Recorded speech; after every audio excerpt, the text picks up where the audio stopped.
Boa noite, bem-vindos à segunda edição do Mais Plural, o programa do Grupo Mais Guimarães, que pretende dar a conhecer os protagonistas políticos vimaranenses, aqueles que têm a possibilidade de decidir acerca do nosso futuro coletivo.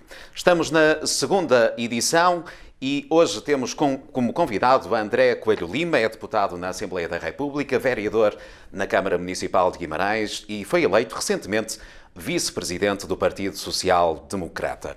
Boa noite, André. A pergunta que lhe coloco no início desta conversa é: quem é o André Coelho Lima e como é que se chega à vice-presidência do Partido Social Democrata e à Assembleia da República?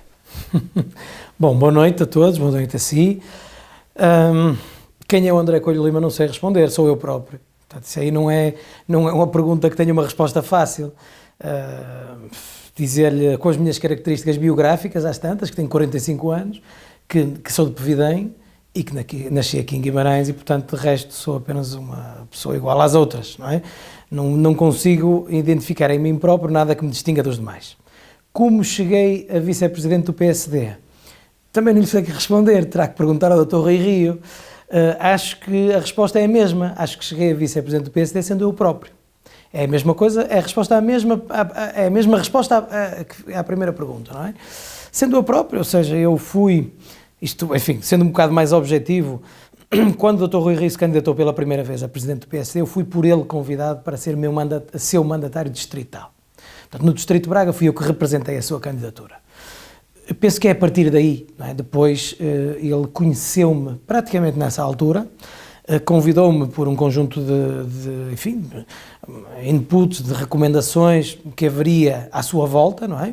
Não sei dizer bem quais, e entretanto conhecemos-nos aí, ele convida-me para a Comissão Política Nacional, estive 2 anos na Comissão Política Nacional e agora sou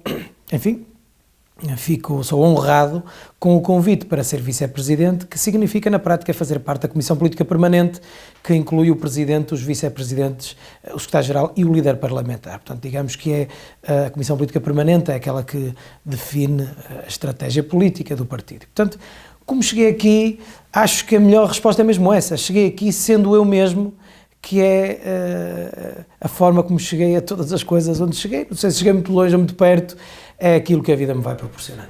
Mas que características é que Rui Rio terá visto em si que o tenha levado a convidá-lo a ocupar este cargo? Eu não sei responder a isso. Repare, isso aí obrigaria a tecer considerações sobre mim próprio que eu não sou capaz de fazer. Juízo em causa própria é vitupério. O povo diz estas máximas e muito bem. Isso terá que perguntar ao Dr. Rio. Aquilo que lhe posso dizer é que fiz o meu trabalho com total dedicação e lealdade, como procuro fazer todos os trabalhos em que me envolvo. A partir daí, a circunstância dele me ter escolhido é uma resposta que só ele poderá responder. Em que é que Guimarães poderá beneficiar de ter alguém presente no núcleo tão restrito de dirigentes políticos no núcleo do PSD? Ora bem, isso aí faz-me uma pergunta que me obriga a dar a seguinte resposta. Eu tenho dito a toda a gente que, sem qualquer imodéstia nisto que vou dizer, uma das coisas que mais prazer me dá, o que estou a fazer a nível nacional ou em Lisboa, é poder imaginar que qualquer dos meus conterrâneos, qualquer vimaranense se possa rever naquilo que eu estou a fazer, mesmo independentemente de ser do meu partido ou de outros partidos, não é? E de alguma forma ficar satisfeito por me ver ali, sendo eu, acho que reconhecidamente vimaranense em todo o lado. Aliás, já houve um ou dois lá no Parlamento que disseram: o seu deputado é de Braga, e eu mando logo parar tudo e já mandem lá pôr um papel a dizer: ai de vós se voltais a dizer que eu sou de Braga. Portanto, que não haja confusões pelo facto de eu ter encabeçado a lista aqui em Braga. Enfim, é natural que eu também não ando a dizer a toda a gente. Mas se há coisa que eu gosto de me ver em todo o lado em que estou é como vimaranense. E gostava muito que os vimaranenses vissem da mesma forma. Ainda hoje disse isto ao Presidente de Câmara, numa conversa breve que tivemos no final da reunião de Câmara. E, portanto, dizer-lhe que o que é que Guimarães pode ganhar, não sei, não faço ideia e se calhar imagino que pouco, não é? Modestamente imagino que pouco. Nas circunstâncias atuais. Sim, aquilo que eu queria era que, de certa forma, as pessoas daqui de Guimarães, que são exatamente como eu, pudessem sentir-se felizes pelo facto de eu poder estar na posição que estou hoje. Não é muito comum. No PSD de Guimarães é a primeira vez que há um vice-presidente. Já houve vários membros de comissões políticas nacionais. Vice-presidente não. Portanto, isso deixa-me moderadamente satisfeito, não é? Não sou de embandeirar em arco, mas ficaria muito mais satisfeito com a satisfação das pessoas daqui de Guimarães, independentemente de serem ou não do meu partido. Isso sim dá-me prazer, dizer a toda a gente que sou de Guimarães e isso de alguma forma poder levar a terra comigo. Olha, vou-lhe dar uma resposta que dei há pouco numa entrevista ao Diário do Minho. Foi uma colega sua, de um jornal nacional, mas que me conhece daqui, e que me disse, fazendo-me perguntas em torno disto, disse assim: já percebi, o André pode sair de Guimarães, podem tirá-lo de Guimarães, não tiram Guimarães de si. É exatamente essa a resposta que tenho para lhe dar. Na semana passada houve a discussão no Parlamento relativamente à questão da eutanásia. Foi uma questão que foi devidamente debatida, devidamente esclarecida. Como é que viu todo esse processo? Um processo muito atual. Bom, podemos sempre usar o argumento que as questões não são devidamente debatidas, não é? Porque há sempre alguém que não está suficientemente esclarecido. Se fizermos um referendo, vão dizer se calhar uma coisa idêntica.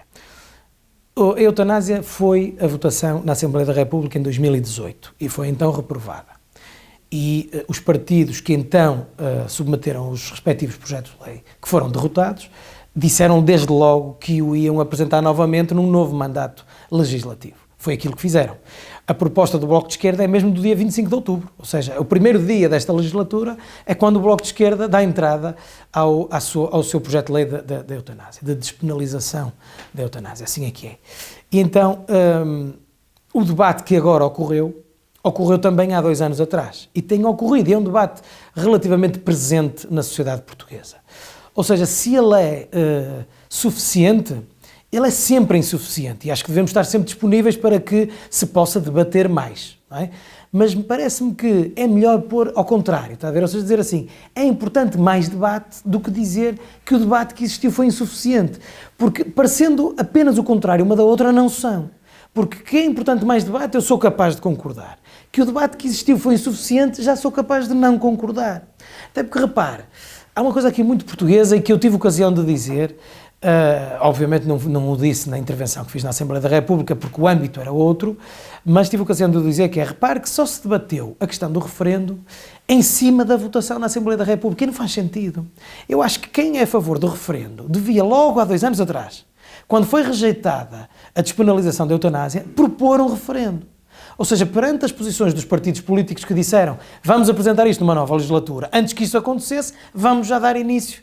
Mas, assim, à boa maneira portuguesa, só quando se começou a sair nos jornais que a eutanásia novamente a votação na Assembleia da República é que se começou a discutir outra vez o referendo. Ou seja, e não deveria ter sido assim, porque houve estes 2 anos para que quem naturalmente contra a despenalização pudesse ter promovido esse referendo e assegurado essa iniciativa. Mas também não posso ser indiferente a que isto não foi debatido há 2 anos atrás. Ou seja, quando foi rejeitada a eutanásia, se formos honestos intelectualmente, o referendo devia ser proposto então. Se o objetivo é deixar o povo falar, não é só deixar o povo falar quando a decisão da Assembleia é num sentido, não é? Está a ver? É deixar o povo falar tout court, independentemente da decisão. Parece que a questão referendária foi discutida mais por se antever que desta vez a despenalização seria aprovada. Certamente valorizou muito o facto do seu partido ter deixado à consciência de cada um dos deputados a sua posição relativamente a estas 5 propostas que foram apresentadas. Muitíssimo. Acho que é uma posição, é preciso dizê-lo, que está na esteira daquilo que é a tradição do PSD em matérias desta natureza. O André Coelho Lima foi um dos 8 deputados do PSD que votou favoravelmente à despenalização. Não fomos 8, fomos 12. Fomos mais alguns. Sim, obrigado pela correção. Fui um, é verdade. E fui inclusivamente um dos que fui chamado a fazer a intervenção em nome do PSD. Aliás, o Dr. Rui Rio, de uma forma muito equilibrada, resolveu que fazer para demonstrar precisamente que a posição do partido era a não posição, porque é uma questão que não é de natureza ideológica, é uma questão de consciência individual. Então pôs 2 pessoas a falar a favor da despenalização e 2 pessoas contra a despenalização, precisamente como uma demonstração da abertura e da representatividade larga do partido. E Mídio Guerreiro votou contra. Sim. O outro deputado. Portanto, uma demonstração aqui de liberdade de voto até relativamente aos deputados vimaranenses. Sim, naturalmente. Aos vimaranenses e aos outros todos. Não era por sermos de Guimarães que íamos ter uma votação no mesmo sentido. Temos de acordo com cada um com a sua consciência. Relativamente ao Orçamento de Estado, como é que vê este Orçamento de Estado apresentado pelo Partido Socialista?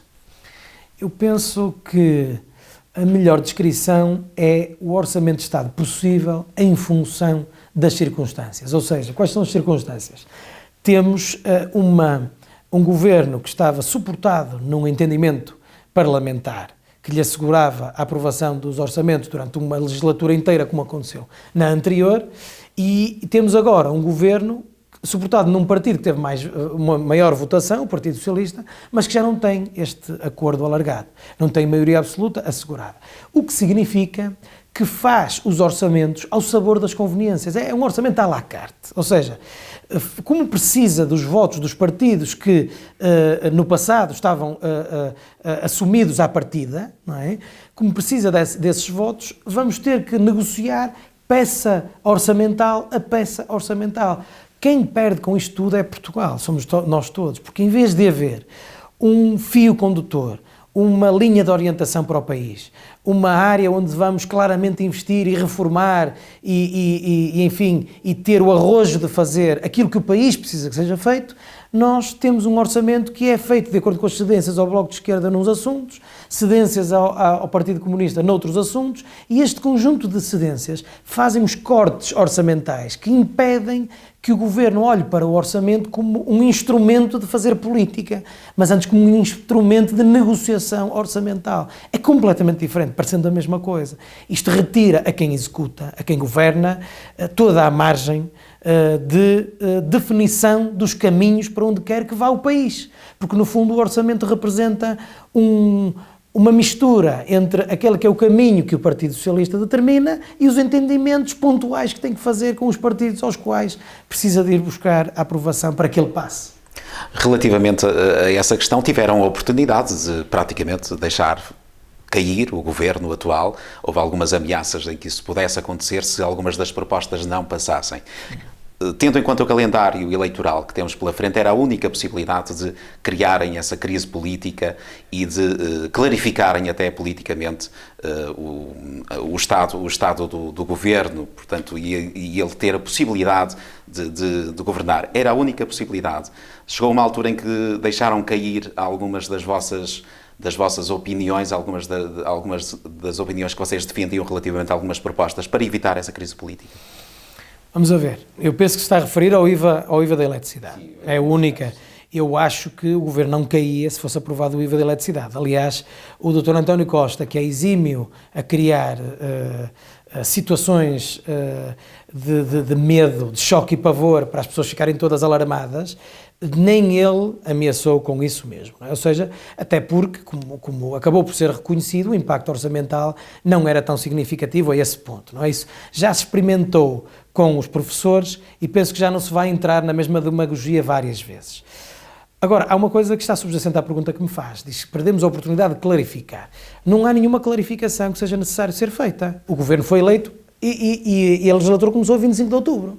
Só há uma clarificação, que é nós, o PSD, nomeadamente este PSD e o Dr. Rui Rio, somos a favor da estabilidade. A estabilidade governativa é a estabilidade do país. É a estabilidade das políticas, é a estabilidade de quem o povo quis que governasse. E nós somos a favor disto. Já nunca criaríamos artificialmente uma forma de que o governo viesse a cair. Até porque se o objetivo fosse esse, haveria com certeza formas mais imaginativas de conseguir pôr os outros partidos ao lado de uma proposta do PSD que pudesse fazer cair o governo. Esse não é claramente o objetivo. O PSD é um partido de estabilidade. É um partido de coerência e de sensatez. E como tal sabe respeitar aquilo que foi o resultado eleitoral saído das eleições e trabalhar com base nisso. O que significa, por exemplo, não deixar de contribuir com propostas, enfim, com sugestões pontuais no Orçamento de Estado, mas não querer fazer um orçamento alternativo. Houve quem criticasse o PSD de não ter arrojo de apresentar a sua proposta orçamental, mas como? Quem propõe o orçamento é quem está a governar. O maior partido da oposição faz as propostas que entende dever fazer pontualmente nesta e naquela área, mas permite que seja aquela peça a passar, aquela peça orçamental a passar. E, portanto, esta é a nossa postura. Nunca o PSD, sem que isso seja uma necessidade imperiosa sentida na sociedade portuguesa, ocasionaria a queda do governo só para proporcionar eleições que eventualmente nos fossem mais favoráveis. Isso é quem faz política a brincar com a política. Isso não é claramente com o PSD. Como é que viu a solução governativa encontrada por António Costa na criação da geringonça com o apoio dos partidos à esquerda? Eu vi como... Aquilo foi, eu diria desta forma, foi uma solução que representa muito daquilo que o Dr. António Costa é. Tem qualidades e defeitos, como é normal. E há uma qualidade que ele tem, que é um bom negociador. É um exímio negociador. E como exímio negociador ele conseguiu montar um cenário de coligação à esquerda inédito na democracia portuguesa. Até aqui, inédito na democracia portuguesa. Com isso, eu penso claramente que, por exemplo, o meu partido teve muita dificuldade em conseguir adaptar-se a esta nova circunstância. E aqueles primeiros 2 anos da chamada geringonça foram anos de dificuldade de reconhecimento e de adaptação a isso. Caíram uma série de fantasmas, caíram. É evidente que a esquerda, o Bloco de Esquerda e o PCP não estiveram verdadeiramente no governo, não é? Tiveram entendimentos pontuais, como tiveram para este orçamento, só que em vez de serem orçamento a orçamento, foi para toda uma legislatura, não é? Porque era preciso naquela altura dar estabilidade, nomeadamente aos mercados internacionais. E essa foi, digamos, também souberam honrar a sua palavra, não é? Ou seja, assinaram um acordo com o Partido Socialista, que foi a exigência, se recorda, do Presidente da República, tem que haver um acordo escrito, portanto, celebraram esse acordo e cumpriram esse acordo. E a partir daqui, nós também temos que ter a humildade, nós, os partidos de centro e os partidos de direita, de perceber que houve aqui uma nova realidade incutida no cenário político nacional, com a qual nós fomos surpreendidos. E não estávamos à espera dela e não soubemos como reagir. E depois caímos no engodo de achar que não iria ter sucesso, que não iria ter futuro, não é? E esse engodo é terrível, porque aquilo que nós fizemos foi o maior favor que podia ter sido feito ao Partido Socialista, que foi baixar-lhes as expectativas para o nível aqui do chão. Ou seja, o melhor que o Dr. António Costa podia querer era toda a oposição a dizer: o senhor não dura nem 6 meses. Porque assim, ele com a expectativa tão em baixo, qualquer coisa que fizesse correria bem. Foi aquilo que acabou por acontecer. Nós acabamos por contribuir para isso e depois isso acabou por proporcionar muito do que sucedeu. Agora, a verdade é que nós vivemos em paz, não vivemos com a grande violação daquilo que são os nossos direitos, liberdades e garantias fundamentais. Isso acho que reforçou muito os partidos de esquerda, devo dizer, porque de esquerda que apoiaram o governo, porque no fundo permitiram que se afastassem uma série de fantasmas que sobre eles existiam e, portanto, enfim, foi uma novidade que permitiu ao Dr. António Costa governar num contexto muito pouco habitual em Portugal, mas muito habitual no resto da Europa. Aliás, foi nisso que ele se inspirou. E foi tão ou tão pouco inovador que a Espanha está ingovernável desde então, muito graças ao acordo de geringonça que se fez em Portugal. Porque desde então, que é o grande perigo disso, o grande perigo desse acordo foi, a partir de agora, não é possível governar em Portugal sem maioria absoluta. E isto é uma coisa nova, porque até aqui nós só tínhamos tido os governos do professor Cavaco Silva, 2 governos, o primeiro sem maioria, que depois cai, esteve 2 anos, e depois teve 2 governos consecutivos de maioria absoluta do PSD sozinho, e depois há um governo de maioria absoluta do Partido Socialista, governado na altura pelo engenheiro José Sócrates. São os 3 únicos governos de maioria absoluta de um partido que temos em tantos anos de democracia. Todos os outros governos foram em minoria e correu tudo bem. Melhor ou pior, enfim, correu tudo bem. Aqui, aquele entendimento que proporcionou que governasse quem não venceu, foi um entendimento que mudou o conceito e a forma de olhar para a política. A partir de aqui, é quase obrigatório assegurar quem ganha sem maioria, como foi agora o Partido Socialista, assegurar os entendimentos mínimos para ter maioria absoluta nas passagens dos instrumentos orçamentais. E, portanto, isto em Espanha é terrível, porque Espanha, que tinha uma tradição parecida com a nossa, desde então os governos nos chegou a durar um ano, porque como não tem maioria, cai, volta a cair e volta a cair, e agora temos o PSOE em coligação pós-eleitoral com o Podemos, que não chega para ter maioria absoluta, mas enfim, para dar uma maior estabilidade, e vamos ver quanto tempo vai aguentar. Relativamente ao PSD, disse há umas semanas atrás, numa entrevista que deu, que o PSD teria que se habituar a falar à esquerda se quiser governar no futuro. É esse o trabalho que tem pela frente nos próximos meses? Falar à esquerda? O Observador, que foi a quem eu fiz essa entrevista, pôs isso como título, mas o título não é totalmente verdadeiro, porque eu disse falar para o centro e para o centro-esquerda, que não é a mesma coisa que falar à esquerda. Está a ver? A diferença até é muito significativa. Eu vou-lhe dizer porque, com um exemplo que, como estamos a falar para um órgão de comunicação social de Guimarães, toda a gente vai perceber. Um exemplo da minha terra, Pevidém. Pevidém foi governado anos a fio, sempre pela esquerda, e durante muitos anos pelo Partido Comunista. E o atual presidente de junta de Pevidém, o meu amigo Angelino Salazar, ganhou diretamente, passou do PCP para o PSD. Assim, uma transferência direta. Mas, no entanto, o povo é o mesmo. Está a ver? O povo é o mesmo. Porquê é que isto aconteceu? Aconteceu por uma coisa muito simples. Porque um conjunto muito apreciável de pessoas que votavam à esquerda resolveram votar na proposta que oferecia o PSD, neste caso no Angelino Salazar. O que é que isto quer dizer, sem falar da questão pontual? Quer dizer que ele só ganhou porque as pessoas que votavam à esquerda votaram nele, senão não ganhava. Isto é uma questão de pura aritmética. Aliás, questão com a qual eu, enfim, peguei um bocado com o Dr. Luís Montenegro e a sua candidatura, que dizia uma coisa que me parece muito pouco feliz para ser muito simpático, que é, ele na apresentação da sua candidatura na SIC diz assim: porque nós somos 80 e, já não sei se 4 ou 5 ou 6 deputados à direita e 140 e tal deputados à esquerda. Não vale a pena perdermos tempo a falar para aquele. Temos que falar para os nossos. E ele não está a falar para os deputados, está a falar para o eleitorado. Ora, isto é exatamente o contrário. Porque se nós não falarmos para as pessoas que elegeram os 140 e tal deputados, nós nunca entramos naquele eleitorado. Vamos estar a canibalizar o nosso próprio eleitorado. Está a ver? Vamos estar a falar ou para os do CDS ou para os da Iniciativa Liberal. O PSD, nisto, é um partido charneira. É um partido... o que eu disse ao Observador é assim: o maior partido português é o centro. É aquele que decide se é o PS que vai para o governo ou se é o PSD que vai para o governo. É o que oscila. É o que, felizmente, é cada vez maior, que é o não aficionado em partidos.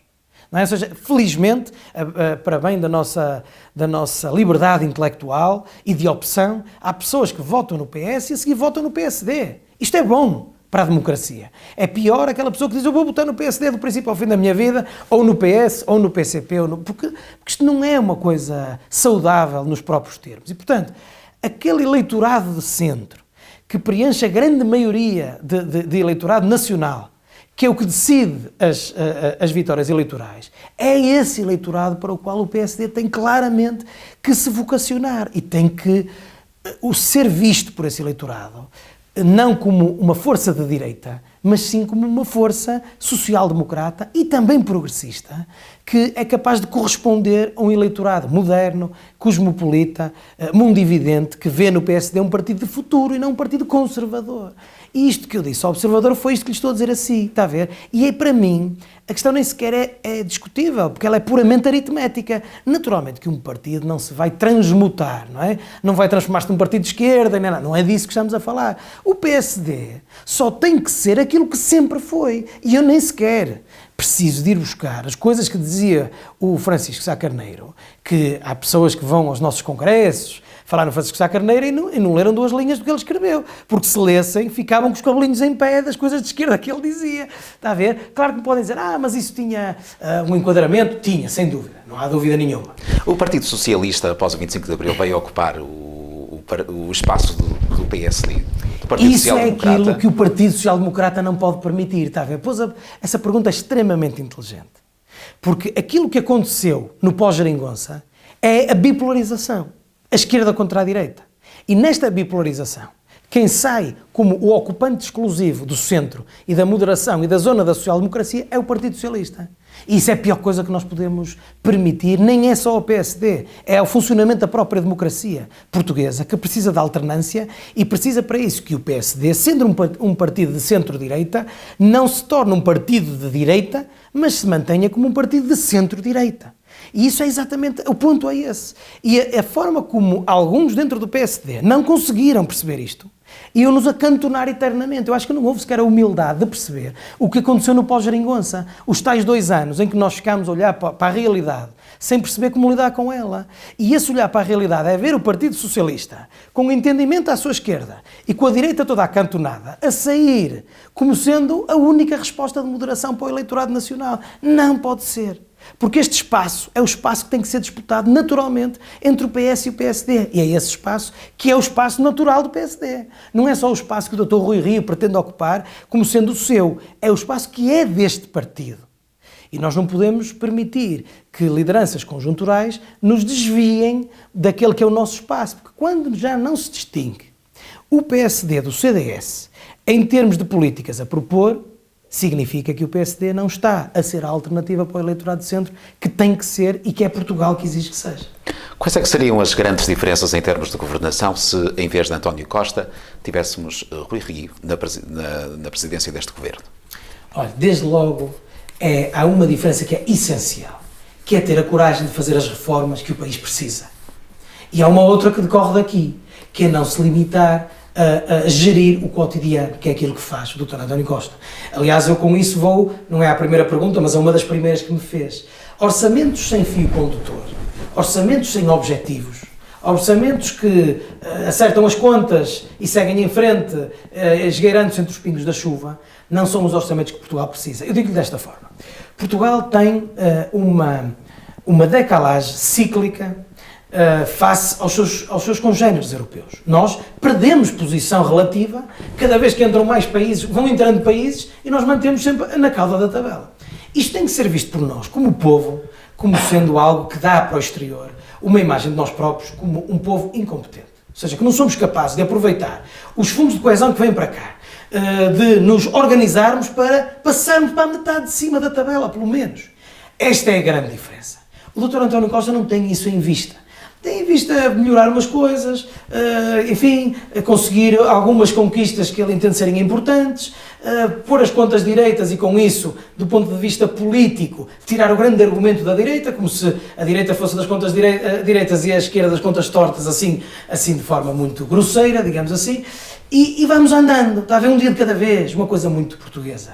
Aqui o Dr. Rui Rio só tem um objetivo para estar envolvido na política, é poder incutir no país as reformas que o país precisa para dar aquele salto. Porquê que não se faz isto? Porque elas são impopulares, porque elas poderão levar a ajustamentos, porque elas poderão levar a muito que, obviamente, não me pode pedir que pormenorize, porque não o sei verdadeiramente e isso é um processo em construção.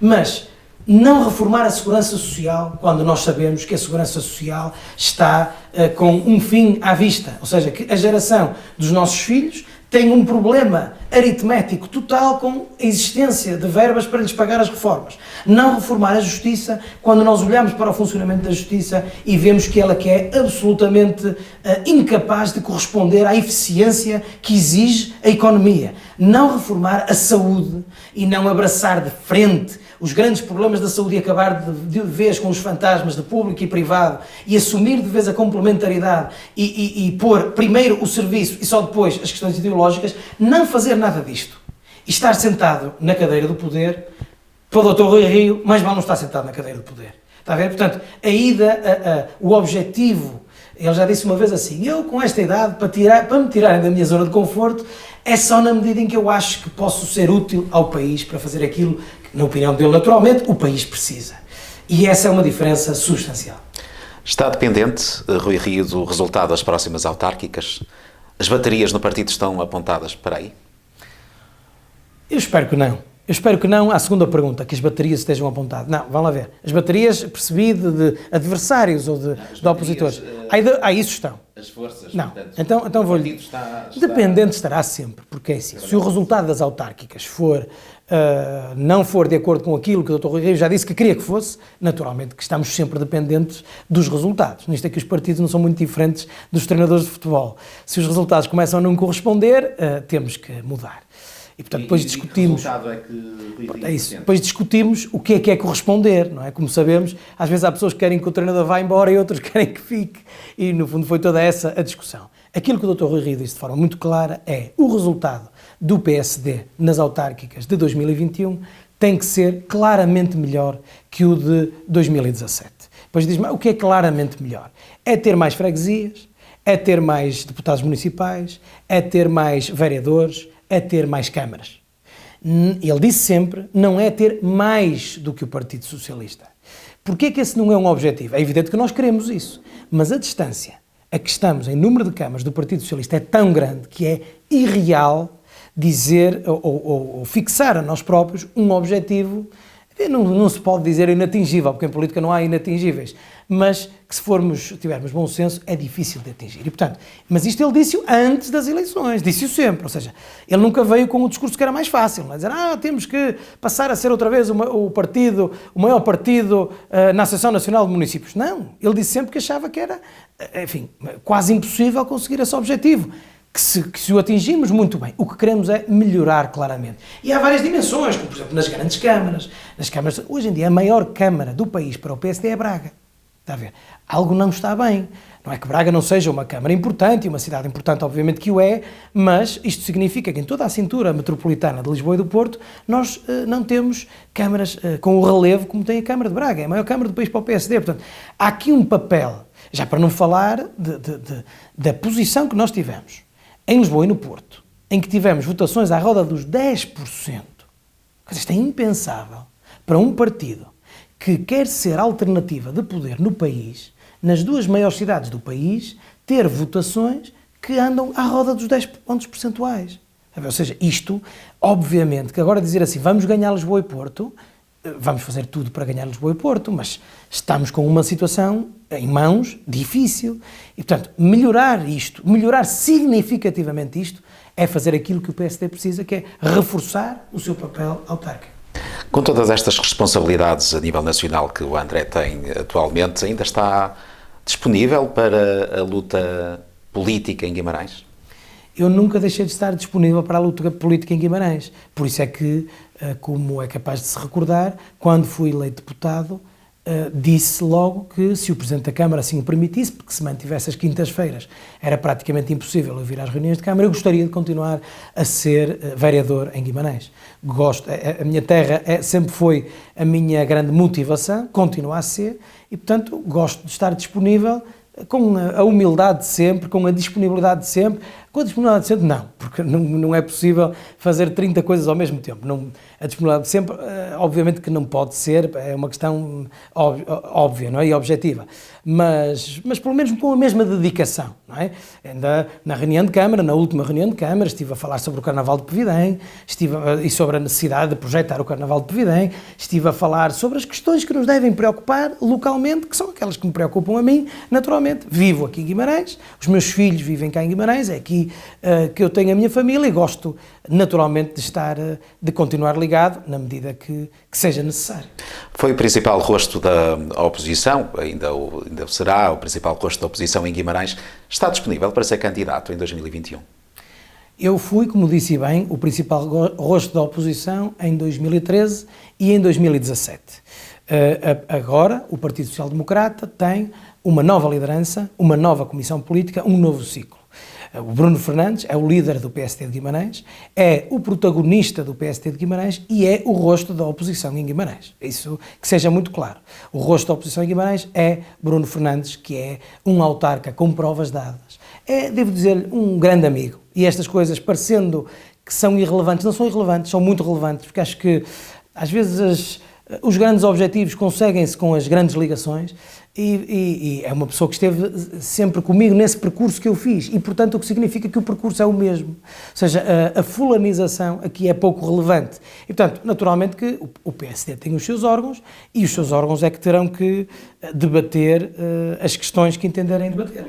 Mas poderá ser Bruno Fernandes, o candidato à Câmara Municipal de Guimarães? Poderá ser Bruno Fernandes, poderá ser André Coelho Lima, poderá ser Eliseu Sampaio, está disponível para ser candidato?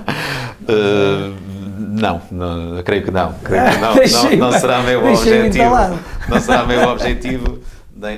Não sou evidentemente militante, não sou também, não estou normalmente envolvido também nas eu não lides posso políticas. Dar respostas naturalmente. Deixe-me dizer-lhe isto, eu não posso dar respostas que não dependem de mim, não é? A minha posição, eu sei dizer-lhe o seguinte, o PSD em 2017, e o PSD, a coligação Juntos por Guimarães, o PSD, o CDS e os demais partidos que integraram a coligação, tiveram uma votação que foi em Guimarães superior à que, dois anos antes, 2015, tinha tido a mesma coligação liderada pelo Dr. Passos Coelho em Guimarães. Ou seja, o Dr. Passos Coelho teve 35 mil votos em Guimarães nas eleições legislativas. A nossa candidatura, que eu protagonizei, 36.009. Nós tivemos 36.452. Ou seja, tivemos uma votação superior àquela com que o PSD e o CDS coligados, a coligação Portugal à frente, venceu em Guimarães, mas venceu de caras. E nós, com uma votação nominal superior, perdemos.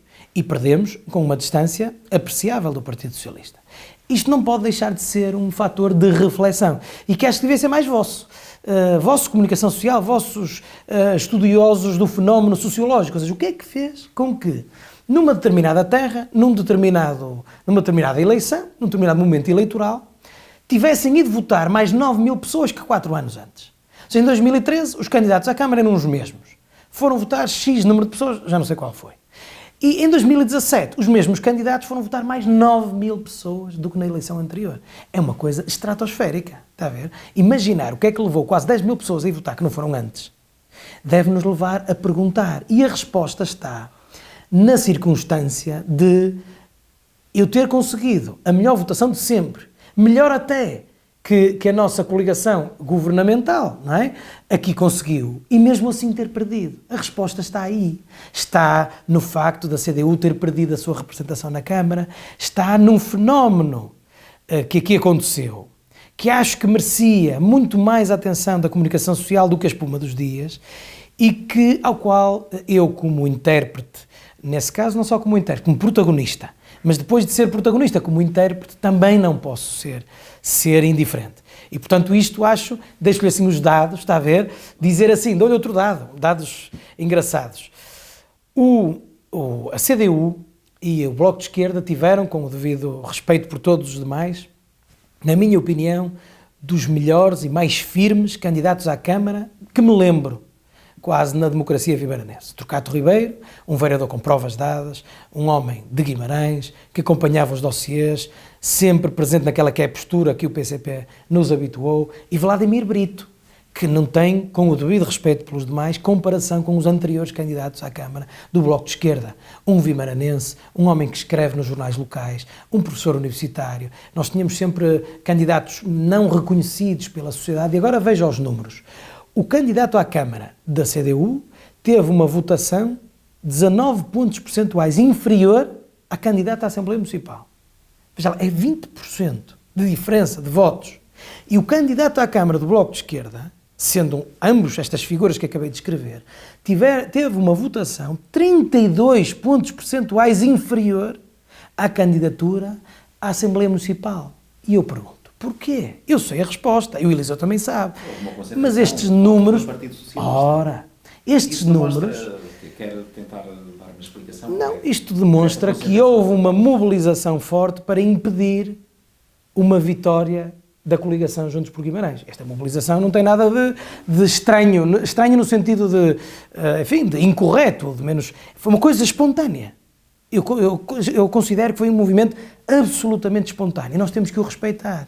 E que o interpretar e ter aquilo que eu faço por todos os dias da minha vida, não me esquecer dos ensinamentos do meu pai, do meu avô e do meu bisavô, que é não perder a humildade de analisar aquilo que os factos se põem à frente. Houve uma mobilização, também com todo o respeito pelo Dr. Bragança. Repara uma coisa, o Dr. Magalhães ganhou 6 eleições em Guimarães e a eleição do Dr. Bragança nas últimas eleições superou, em números, 5 das 6 vitórias.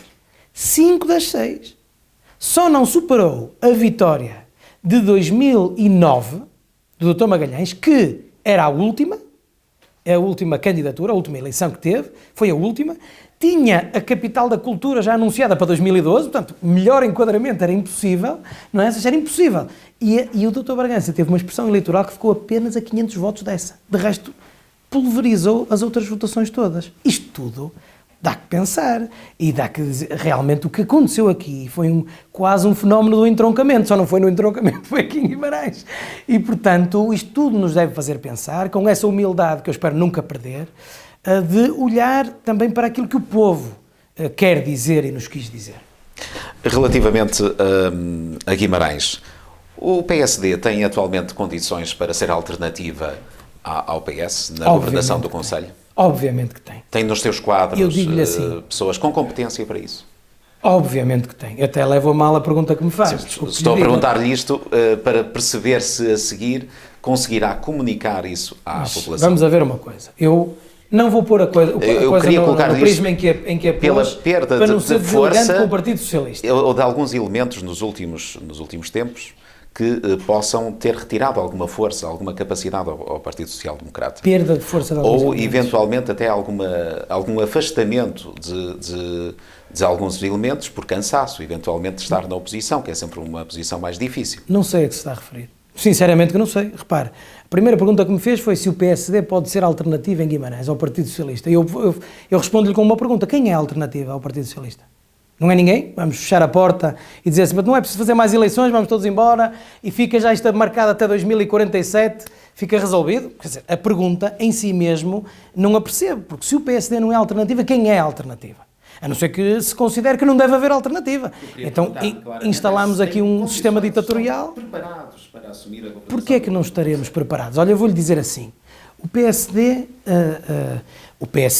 a coligação Juntos por Guimarães, o PSD e o CDS, apresentou-me a mim próprio como candidato à Câmara, não tecerei considerações sobre mim próprio. Apresentou como número 2 o engenheiro Monteiro de Castro, que é, do ponto de vista técnico e político, foi ele próprio já candidato à Câmara, do ponto de vista técnico, um dos engenheiros mais categorizados e que participam nas principais obras e projetos desta cidade, em várias dimensões, quer na dimensão profissional, quer mesmo na dimensão política, até mesmo no decurso do mandato da oposição, foi ele que apresentou politicamente a proposta das bacias de retenção, que estão feitas nas hortas e que foram construídas, depois até por si, já profissionalmente, mas tudo num processo absolutamente transparente e claro, mas algo que ele defendeu politicamente. Portanto, estamos a falar, provavelmente, de um dos técnicos mais categorizados na área do urbanismo e da planificação em Guimarães. Era o número 2 da lista à Câmara.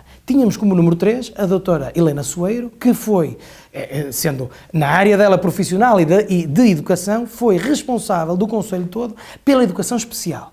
O que revela não só capacidades de coordenação e de conhecimento do fenómeno, como sobretudo uma ligação a uma área muito específica e muito especial da educação, que é a educação especial e a integração dos alunos de educação especial no contexto da comunidade estudantil normal. Bruno Fernandes, presidente da Junta de Santo Trocato durante 12 anos, alguém que, como sabemos, profissionalmente foi chefe de gabinete do Presidente da Câmara de Póvoa de Lanhoso durante sucessivos mandatos, o que significa que está habituado a gerir uma autarquia, na condição profissional, obviamente, mas é algo com que vive, faz parte da sua profissão. Portanto, para além da experiência e do trabalho à terra, com 12 anos à frente de uma vila com a importância de Santo Trocato, preside ao Grupo Folclórico de Santo Trocato, o que significa que é uma pessoa com ligação às instituições da comunidade e tem uma atividade profissional que o liga também à gestão de uma autarquia. Ricardo Araújo, 10 anos presidente do Círculo de Arte e Recreio, uma das principais instituições culturais de Guimarães. Esteve como vogal do IPDJ, do Instituto Português de Desporto e da Juventude, nomeado pelo governo anterior, e depois foi presidente da Movi Jovem, que é uma cooperativa, mas que gere as pousadas de juventude no país todo. Eu até, não leva a mal o que vou dizer, tenho alguma dificuldade em encontrar igual capacidade curricular do outro lado, com todo o respeito por toda a gente. Ou seja, isto porque sinceramente fico um bocado ofendido com a pergunta que me faz. Sabe porquê? Essa pergunta é a pergunta de quem diz assim, quem não exerce o poder nunca está preparado para o exercer. Se for assim, como lhe respondi, fechamos a porta da democracia, ficamos 40 anos, vamos ao Dr. Bragança para entregar ao filho e ao neto e vamos todos embora. As pessoas, infelizmente, estão pouco habituadas a olhar para a alternativa como uma alternativa.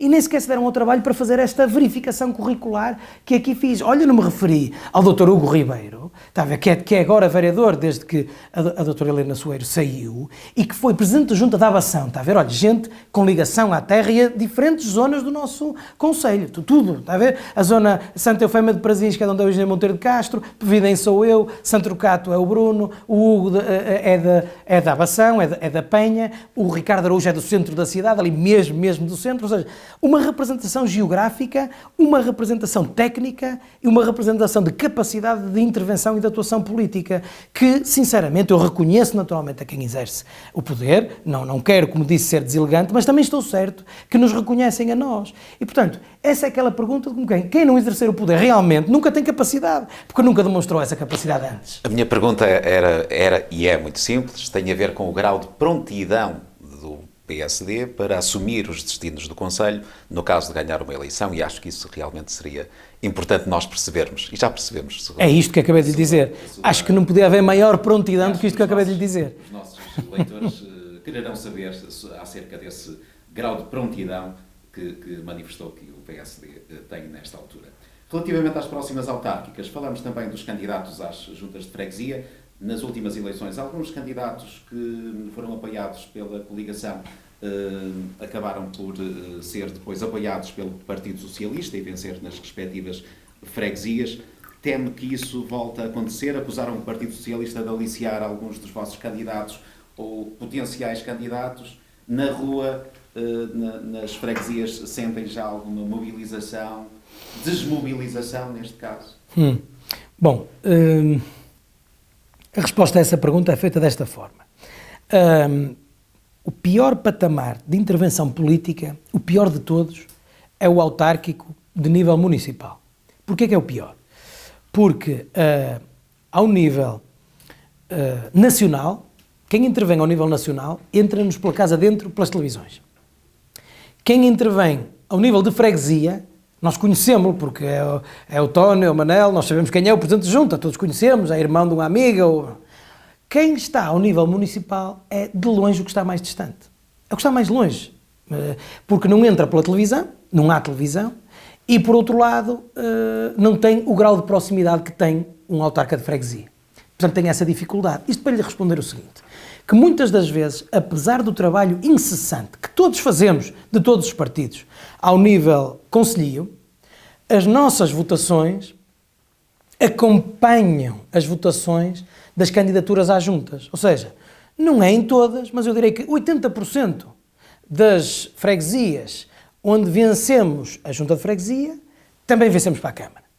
E onde perdemos, o mesmo sucedeu. E o mesmo com o Partido Socialista, naturalmente. Onde venceu para a Câmara e o contrário. Ou seja, isto para lhe dizer que, de facto, num concelho tão disperso como o nosso, porque é dos concelhos mais dispersos do país, é o segundo concelho com mais freguesias de todo o país, a seguir a Barcelos, e é o único que tem 9 vilas. É quase uma raridade. Nós somos um concelho que a nossa população, 1/3 está na cidade, 2/3 estão fora da cidade. E o fora da cidade não tem uma uniformidade entre si, é tudo diferente. Há regiões, é certo, podemos dividir isto por vales ou por zonas, não há 48 realidades, isso acho que não há, que são as 48 freguesias, mas há umas 8, umas 15, por aí. E, portanto, o que significa que o grau de proximidade é o mais importante. E ao ser o mais importante, o Partido Socialista sabe que a conquista de um presidente de junta faz quase que a votação para a Câmara ir de uma ponta para a outra ponta. Isso é do mais feio que temos em política. Está a ver? Isso, eu nem sei se é o aliciamento, o que é feio. É feio de todos os lados.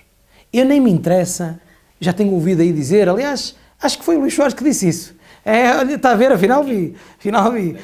Acho que foi o Luís Soares que disse isso. Disse que foram as pessoas que vieram, não fomos nós que fomos atrás. O Luís Soares disse que tem dúvidas acerca se é o Presidente da Câmara que alicia os Presidentes de Junta ou candidatos, se é o contrário, se é aliciado por eles. Eu já desde há muitos anos que não ouço as histórias da Carochinha, contaram-me quando andava na história primária, depois já não ouço, já nem a sei contar. O que lhe sei dizer é assim, vamos a ver.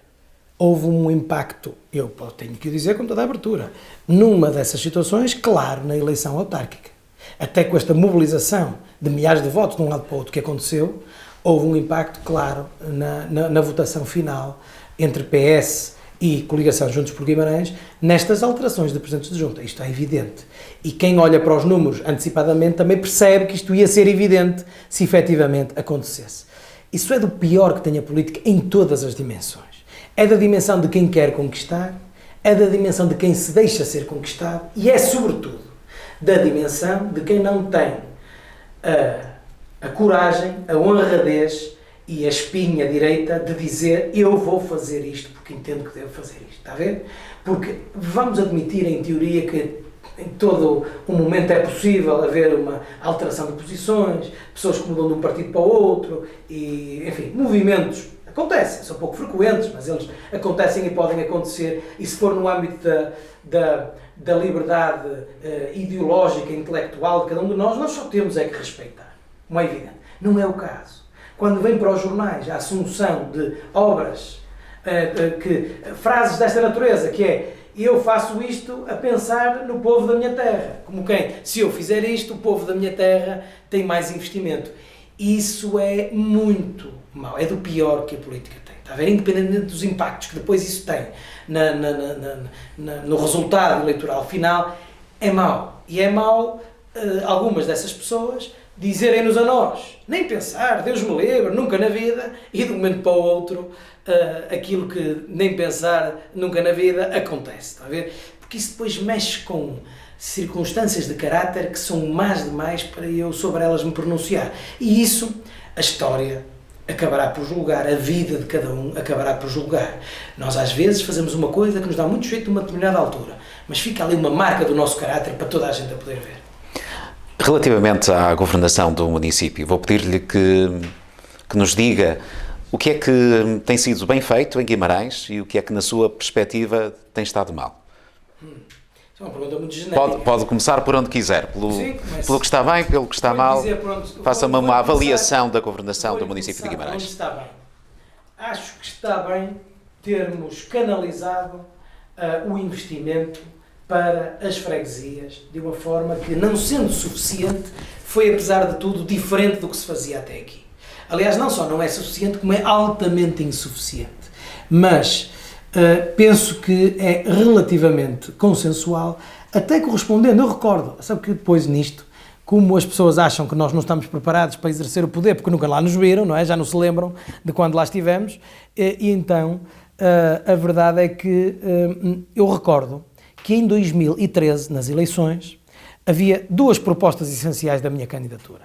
Uma era a ligação Guimarães-Taipas. Essa foi logo, chamava-lhe Via Guimarães, que era uma via urbana que ligava em linha reta, aproveitando a Estrada Nacional, Guimarães às Taipas, reperfilando e portanto, pondo, digamos assim, reperfilando, aumentando o número de faixas de rodagem, por forma a permitir a circulação mais célere, mas sem nunca transformar aquilo numa via rápida. Uma via urbana, com tudo o que isso significa. Mas, por outro lado, era a requalificação dos centros cívicos das vilas. A Câmara fez vá lá, de 2013 até hoje, foi, não sei bem porquê, ponte. Não sei porque será, às tantas é uma coincidência, mas foi ponte, foi o único que fez. Nós tínhamos vários, até algumas que não eram vilas, como São Salvador de Briteiros. Agora, entretanto, São Salvador de Briteiros está em união de freguesias com Briteiros Santa Leocádia, mas era só Briteiros São Salvador, que tem ali um centro diferente, sobretudo em torno do Museu da Cultura Castreja, enfim. E, portanto, isto foi muito o eco do que nós fizemos campanha naquela altura. Quero dizer que também acredito, e digo isto sem qualquer problema, que o próprio Presidente de Câmara, então eleito, Dr. Domingos Bragança, tem também essa forma de ser e de estar, ou seja, tem, por força das funções que exercia até então, não é? Tinha um maior conhecimento das aspirações das freguesias. E acho que correspondeu mais, mas depois faz aquilo sem ceder à tentação de ser ele a controlar o investimento que se faz. Ou seja, olha, um social-democrata, alguém que acredita na autodeterminação e confia na gestão dos autarcas de freguesia, acredita num aumento significativo das transferências e das competências para essas mesmas juntas de freguesia. Ora, esta Câmara está exatamente igual àquilo que fazia o Dr. António Magalhães, sem tirar nem pôr. As freguesias do nosso concelho estão sujeitas a um garrote igual, estão obrigadas a ter que vir à Câmara Municipal, porque, repare, nós temos, as pessoas às tantas não sabem, nós temos freguesias cujo orçamento anual é 17 mil euros, 18 mil euros. Pergunta aos presidentes de junta do PS qual é o orçamento. 18 mil. O que é que faz um presidente de junta numa freguesia com 18 mil euros? O que é que ele faz? Ele não faz nada. Sabe o que é que faz? Tem que vir aqui a Santa Clara, sempre que quiser pregar um prego. Isto é que a Câmara gosta. Exercício do poder, exibição desse mesmo poder. E isso está mal, porque o dinheiro que se distribui pelas freguesias não é da Câmara, é do povo. É de quem paga o IMI e de quem paga o IMT. É do Estado em última instância, é de nós todos. E nós, se achamos que as freguesias o devem investir, que há carências de investimento, devemos permitir que elas o façam. Claro que o Presidente de Câmara diz que assim faz ele próprio a apreciação casuística para reduzir as diferenças, que há umas que estão melhor, outras estão pior, mas tem ido muito dinheiro para muitas que estão muito bem, como o exemplo que acabei de dar há pouco. E, portanto, isto é um bom argumento para justificar que o poder continua ali concentrado. Mas que é que lhe diga, a parte má não é só esta, é a parte má contraposta à boa que tinha acabado de dar. Eu acho que a parte má é não se sentir uma linha de orientação clara. Está a ver? Ou seja, eu sei que isto é parecido com aquilo que eu disse há pouco no Governo, mas eu dou-lhe este exemplo para as pessoas perceberem. A aposta cultural em Guimarães foi uma marca dos mandatos do Dr. António Magalhães. E a aposta, e aqui, tanto na vertente cultural espetáculo, não é? Enfim, de alguma contemporaneidade desses espetáculos, não é? O Guidança é um exemplo disso mesmo e foi introduzido nessa altura, e vários festivais literários que foram então surgidos, como a parte cultural na vertente patrimonial. A recuperação do património e a afirmação do património numa dimensão turística. Podíamos criticar muito do que foi feito ou deixou de ser feito, mas conseguimos atribuir esta linha aos mandatos do Dr. António Magalhães.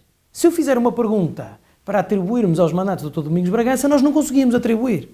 Porque primeiro era as freguesias, mas, não é? Trabalham a fundo, se quiserem alguma coisa, venham aqui pedir à Câmara, que a Câmara dá. Tudo, Presidente de Junta de chapéu na mão. E depois era a economia, entregou-se tudo no Dr. Ricardo Costa e agora, enfim, tanto se põe como se tira, tanto se permite que parece que o Dr. Ricardo Costa está a dar passo nesse sentido, como a seguir já, digamos assim, ocorrem algumas desautorizações e, portanto, há um caminho que pareceu que interrompeu ali relativamente. Depois nós propusemos, olha, foi da última reunião de Câmara, eu vou sublinhar, nós propusemos inovadoramente na campanha o programa de contribuição para os medicamentos aos idosos que não tenham condições para os comprar, e a Câmara muito bem está a fazer isso, mas sem ter, eu diria, a grandeza de dizer assim, opá, vocês é que propuseram, também não tem mal nenhum, também não vem mal nenhum ao mundo, eu acho que o povo até lhes reconheceria maior, enfim, os reconheceria melhor se assim tivessem feito. Não tem mal nenhum, porque isto nunca foi discutido, nunca foi proposto, em momento nenhum foi uma grande bandeira eleitoral da campanha eleitoral de 2017. Uma específica, assim, muito pontual, é certo, mas foi. E agora está a ser aplicado, e bem, foi anunciado pela doutora Paula Oliveira que são 600 vimaranenses que estão a recorrer a beneficiar deste programa, ainda bem, mas não tem mal nenhum dizer isto. Ou seja, quando nós estamos a ir sempre para trás daquilo que a cada momento parece importante e deixamos cair tudo, eu digo-lhe vários, olha, a via do Ave Parque, e vai arrancar, pronto, não sei, se recorda, foi no ano 2014 que se fez um debate amplamente participado nas Taipas, em Ponte e em Barco e em Santa Eufémia de Brasins. Em 4 sítios, falou-se, discutiu-se, e coisa, muita gente, muitos projetos, muita apresentação. Estamos em 2020, valha-me Deus. Estamos em 2020. É que se dissessemos assim, está quase a construir, pronto, vai ser inaugurado para o ano, não se vê nada. Em bom rigor, ainda tudo pode ser realizado. E quando uma grande bandeira... E porquê é que vem a Via do Ave Parque? Eu ainda há pouco lhe disse que nós apresentamos a Via Guimarães em 2013, o descongestionamento dos 2 grandes polos urbanos do concelho de Guimarães, a cidade e as Taipas, não é? As Taipas aqui e Ponte, não é? Que são as 2 maiores vilas do concelho, que são encostadas uma à outra, só com o rio a separá-las. E, portanto, que é preciso, no fundo, tratá-las como autonomias em termos urbanos, não é? Como realidades urbanísticas próprias, não é? Com tudo o que isso significa. Portanto, veio dar essa resposta, mas verdadeiramente não se percebe. Tem coisas pequenas, olha, veja. E aí, não é só o Eliseu que faz as perguntas difíceis, eu também lhe faço. Eu fiz, 2016, uma conferência de imprensa no Parque da Mumadona. E então levei uma cidadã que se desloca em cadeira de rodas, com mobilidade condicionada, para ela descer. E ela não tinha como descer, desceu pela rampa dos carros, que mal cabe um carro. E depois levei uma mãe com uma criança, também para ir para lá para baixo, para estacionar o carro e ir. E ela entrou pelos carros. Eu disse, isto é uma coisa do outro mundo. Não lembro ao diabo. O Presidente de Câmara... Foi garantido na altura. Logo, vai ser feito, já reuniu com o Cisa Vieira não sei quantas vezes, e um grande plano da mobilidade condicionada na cidade. O que é que está feito até hoje? Também não pode ser só a oposição. Sabe porquê? Porque depois se a oposição diz, aqueles também só querem dizer mal. Se a oposição a dizer, tira logo metade da credibilidade, sai logo, porque eles dizem mal, porque querem todos o mesmo. Está a ver o que dizem as pessoas? Querem todos o mesmo. E onde é que está o sentido crítico da própria comunicação social a ver os compromissos que faz o autarca, que diz, eu vou fazer isto? É que depois nós temos uma coisa que é meio psicótica. Em Guimarães isto é meio psicótico. Eu cheguei no outro dia à reunião de Câmara e disse assim, como é que é possível Guimarães ser das únicas câmaras que não têm via verde, as únicas cidades que não têm via verde nos acessos aos parques de estacionamento? Resposta, já estamos com isso em programação. Tinha-me lembrado disso mesmo agora há 15 dias atrás e fica toda a gente com isso. Qual é a notícia? Domingos Bragança diz que vai lançar. Assim não é fácil fazer oposição. Assim realmente vão-nos fazer sempre a pergunta se estamos preparados para ir para o poder. Assim realmente é difícil, porque é muito fácil desmontar-nos qualquer iniciativa que nós tenhamos, porque vocês depois vêm relatar o que ali aconteceu. Domingos Bragança diz que já está a pensar naquilo, também ninguém vai dizer que ele não está a dizer a verdade, e depois toda a gente se alheia de ver se aquilo se cumpre ou se não se cumpre. Pronto, está dito, já passou o jornal, agora vamos ver da próxima semana. Falou há pouco em desautorização da Câmara Municipal perante o vereador Ricardo Costa. Quer ser mais preciso, posso perguntar-lhe assim? Olha, sente algum incómodo? Eu podia ser mais preciso, mas eu não vou onde quer que eu vá. Eu estou-lhe a fazer uma pergunta, falou em desautorização da Câmara Municipal e acho que isso era importante nós sim, senhora, mas não me recordo, porque não é os episódios recentes. É um episódio que tem um ano e meio, eu se calhar até ao fim da entrevista ainda me vou recordar, que há uma proposta que é feita pelo Dr. Ricardo Costa, e que é retirada pelo Presidente de Câmara sem apelo nem agravo. Eu já não me recordo qual foi a proposta. Isso foi um momento que, se fosse eu, era particularmente delicado para mim, se fosse eu. E, portanto, não são episódios recentes, são episódios passados. E esta expressão de desautorização já foi a expressão que então utilizamos. Claro está que a comunicação social estava mais preocupada em saber o que dizia o Presidente da Câmara, portanto, o que nós dizemos não serve de nada. Mas dissemos. Porque eu não me recordo, e se calhar não me recordo até ao final da entrevista, mas foi uma coisa objetiva de uma proposta apresentada em concreto e que foi retirada pelo Presidente de Câmara. Isso, objetivamente, é uma desautorização. É isso que me estou a referir. Numa reunião de Câmara, Assembleia Municipal? Numa reunião de Câmara. Reunião de Câmara. Na Assembleia Municipal foi com o vereador Amadeu Portilha. Muito bem. Uma outra questão que ia falar, podemos até pegar nessa questão, o Partido Socialista vai eleger uma nova comissão distrital, tem o vereador Ricardo Costa como candidato, o Presidente da Câmara Municipal apoia Barreto na reeleição, há a seu ver aqui uma diferença muito grande de posições que pode prejudicar a governação no município depois destas eleições no Partido Socialista? Ora bem, ou é uma questão meramente política? Mais do que ser meramente política, ela é meramente partidária. E eu tenho sempre alguma inibição em comentar a casa dos outros. Está a ver? E, portanto, o comentário que vou fazer vai integrar-se apenas no patamar político, salvaguardado o respeito que é devido para os alinhamentos nos outros partidos que a eles dizem respeito. Eu tenho a minha vida pessoal e política, assente num princípio de que não abdico, que se chama lealdade. E tenho muita dificuldade em perceber as deslealdades. É um problema meu.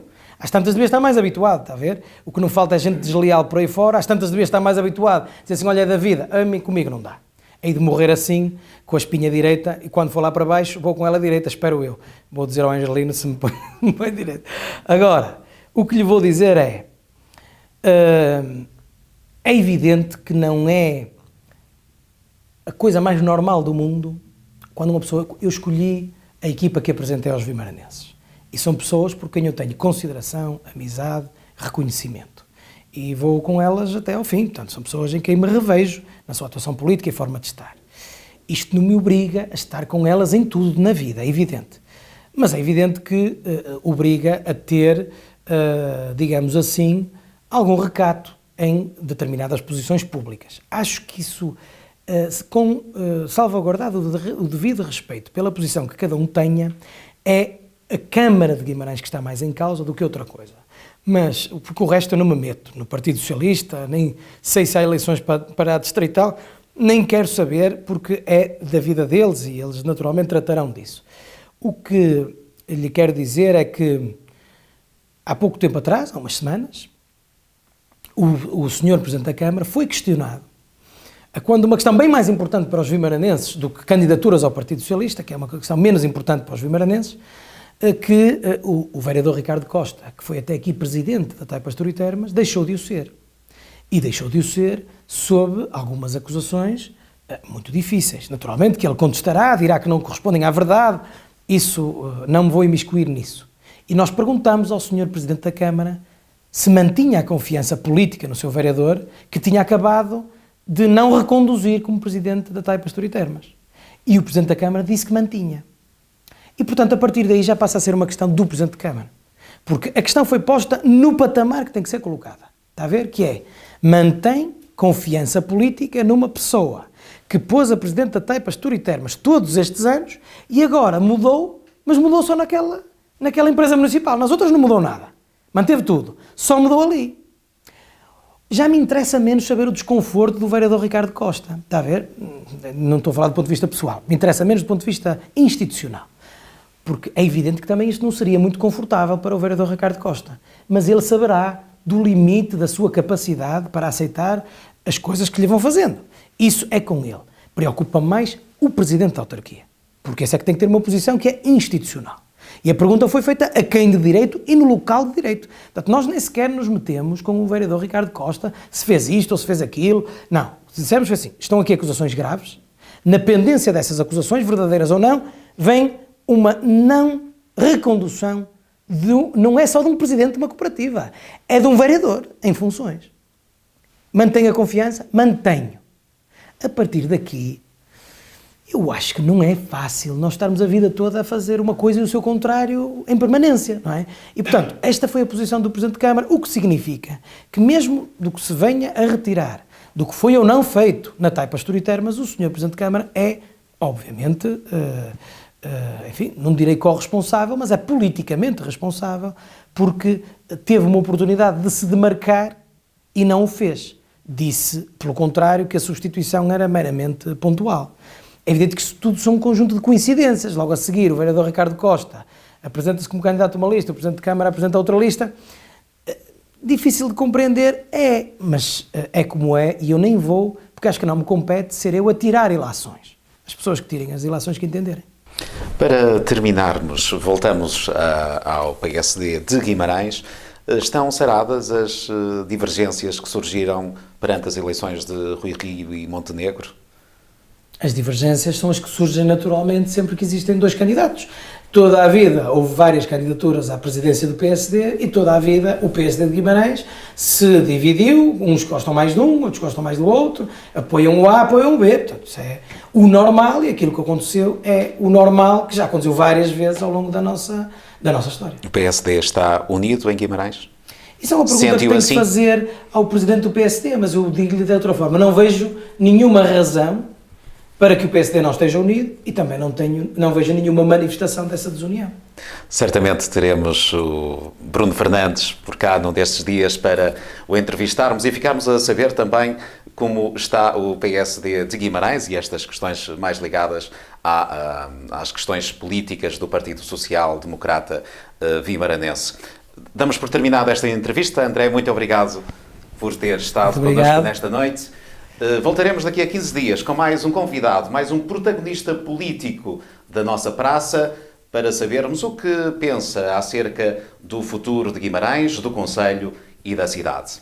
Uma boa noite.